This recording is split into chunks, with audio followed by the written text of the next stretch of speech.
Halo, Assalamualaikum warahmatullahi wabarakatuh. P6 students, bagaimana kabar kalian? Sehat-sehat semuanya ya. Miss selalu doakan kalian dalam keadaan sehat walafiat. Nah, kali ini bertemu lagi dengan Miss Rian ya dalam pembelajaran bahasa Indonesia. Ya, sudah siap belajar bahasa Indonesia dengan Miss Rian ya?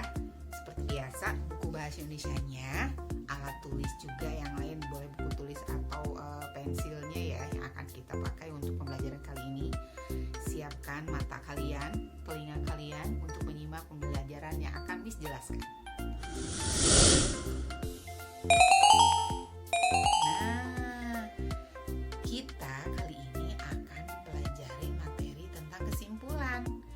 Kita sudah mempelajarinya minggu kemarin ya, kalau tidak salah, kesimpulan dalam teks. Nah, sekarang saatnya kita menyusun sebuah kesimpulan berdasarkan teks yang sudah kita baca. Bagaimana? Sudah siap? Yuk, simak penjelasan dari Miss Rian.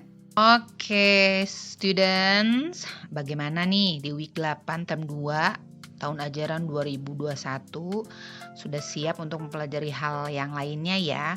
Kemarin kita sudah mempelajari tentang menentukan kesimpulan dalam sebuah paragraf.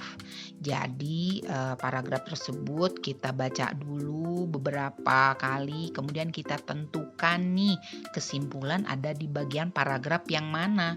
Apakah yang pertama, kedua, atau yang terakhir? Ya, bagaimana nih? Sudah kita review lagi ya. Ingat loh materi yang kemarin tentang kesimpulan. Apa saja sih yang harus kita lakukan ketika kita menentukan kesimpulan dalam teks? Yang pertama, pasti nih kita amati tiap paragrafnya. Kalau ada 6 paragraf, amati tiap paragrafnya. Kemudian ide pokoknya. Ingat ya, ide pokok atau kalimat utamanya letaknya ada di awal atau di akhir paragraf. Amati juga konjungsi antara kalimat, misalnya ada kata jadi, dengan demikian, oleh karena itu, dan sebagainya. Apakah ada pesan atau amanat dan opininya. Nah, kali ini kita akan membahas tentang menyusun kesimpulan dari teks. Teksnya teks utuh loh nak. Bagaimana sih caranya menyusun kesimpulan itu? Yang pasti adalah kita harus membaca teks tersebut dari awal sampai akhir. Jangan sampai kita membacanya sebelah-sebelah, ya kan?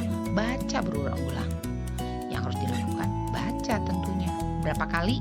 Lebih baik, lebih banyak, lebih baik. Maksudnya ya, 4 kali boleh ya. Oke, apalagi nih setelah kita baca? Setelah kita baca, yang pasti kita harus menentukan apa? Apa ya? Betul sekali, ide pokok tiap paragraf. Yang pasti kalau ada 6 paragraf, pastinya ada 6 ide pokok dong. Betul tidak sih? Ya, ke-6 ide pokok itu harus kalian tulis, kalian tentukan. Ingat, ide pokok itu ada yang tersurat atau tersirat. Maksudnya apa? Ada yang tertulis di dalam teks atau kita yang menentukan. Masih ingat ya, ide pokok itu terdapat di mana? Betul, di dalam kalimat utama. Sedangkan letak dari kalimat utama tersebut bisa di awal atau akhir paragraf.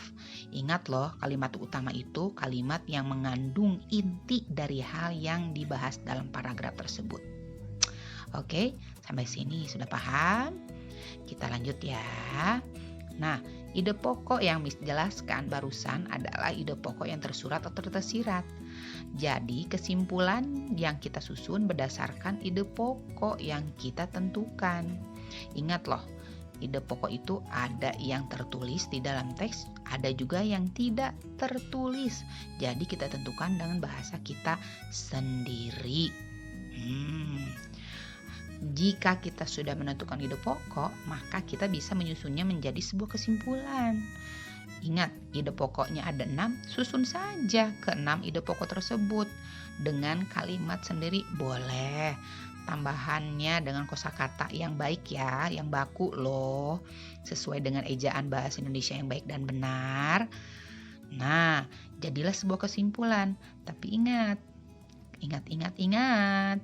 Kita harus menambah dengan amanat atau pesan moral dan pendapat kita mengenai isi teks yang sudah kita baca.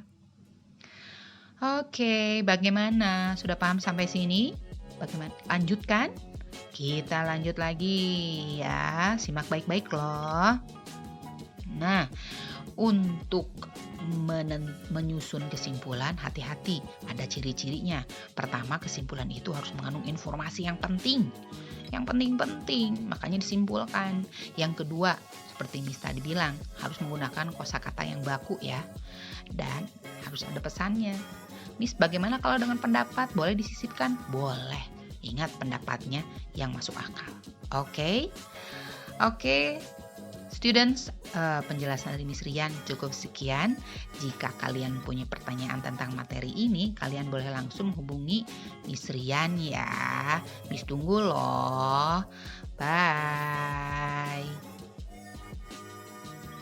Yuk, kita menuju penutupan.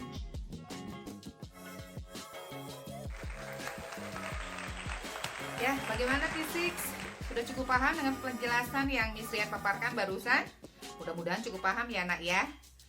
Oke, jika ada pertanyaan atau apa, jangan sungkan. Miss Rian tunggu. Kita akan berdiskusi lebih lanjut tentang materi ini. Nah, ada pun tugas yang akan Miss berikan, yaitu tentang menyusun kesimpulan dari teks yang kalian baca di sebuah buku. Buku apa? Nah, nanti akan Miss jelaskan juga ya di Google Classroom. Jangan lupa tugasnya kalian tulis di buku tulis atau di kertas HPS, boleh ditik juga ya nak ya. Upload ke GC, kemudian tekan mark as done. Miss tunggu tugasnya. Mudah-mudahan ilmu yang Miss share hari ini bermanfaat untuk kalian. Wassalamualaikum warahmatullahi wabarakatuh. Bye.